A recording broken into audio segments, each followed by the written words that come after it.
মানুষ মানুষের জন্য, জীবন জীবনের জন্য একটু সহানুভূতি কি মানুষ পেতে পারে না ও বন্ধু?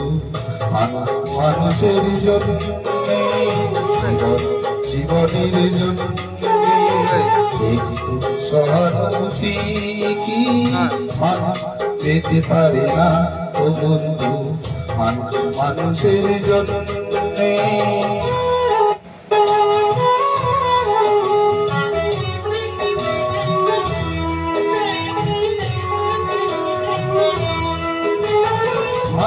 মানুষকে পূর্ণ করে, মানুষকে